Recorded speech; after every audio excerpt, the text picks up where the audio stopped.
Mga sangkap sa paggawa ng cheese dog bread rolls. Breadcrumbs, tender juicy hotdog, okay cheese, Lady's Choice mayonnaise, UFC ketchup, egg 2 pieces, at Pinoy tasty bread. Mga paraan kung paano gumawa ng cheese dog bread rolls. Una, kumuha ng tinapay at tanggalin ang matitigas na gilid nito. Pagkatapos tanggalin ang matitigas na bahagi ng tinapay, kumuha ng pwedeng ipang-ipit o ipang-pipi sa tinapay upang numipis at bumanat ito. Ginamit namin ang baso dahil wala kaming rolling pin.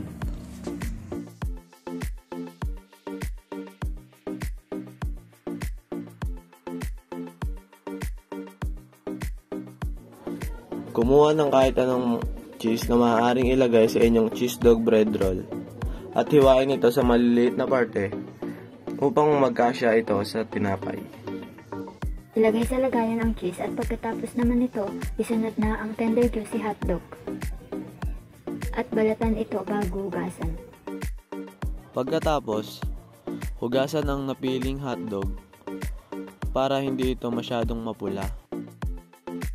Pagkatapos mahugasan ang napiling hotdog, hiwain ito sa gitna o kahit anong hiwa basta hindi maging hilaw ang loob nito. I-scramble ang itlog at lagyan ng asin o pampalasa dahil gagamitin ito upang pangkapit ng breadcrumbs. Pagkatapos, kuhain ng tinapay na pinipini nyo kanina at ilagay ang hotdog dito. Ilagay na rin ang cheese na hiniwa ng maliliit na parte at saka irolyo. Pagkatapos irolyo, isawsaw ito sa itlog at saka isawsaw sa breadcrumbs.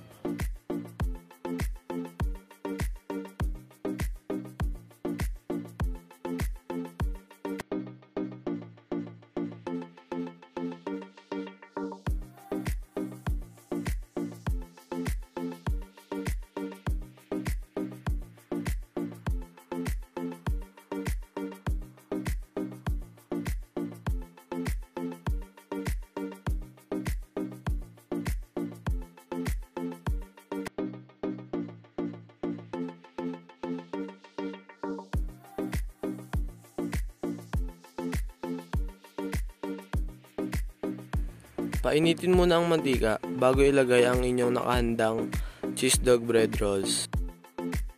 Kapag mainit na ang mantika, pwede na ninyong isalang ang cheese dog bread rolls. Kapag naisalang nyo na, maghintay lamang na maging golden brown ang kulay nito bago hanguin. Pag ito ay nag-golden brown na, tanggalan lamang ng onting mantika at okay na, pwede mo na siyang kainin.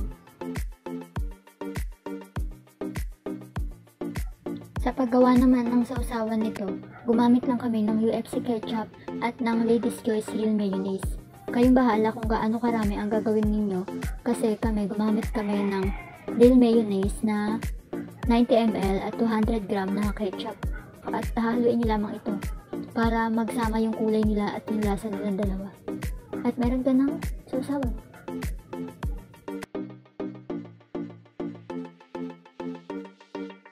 At eto na, meron na tayong cheese dog bread rolls.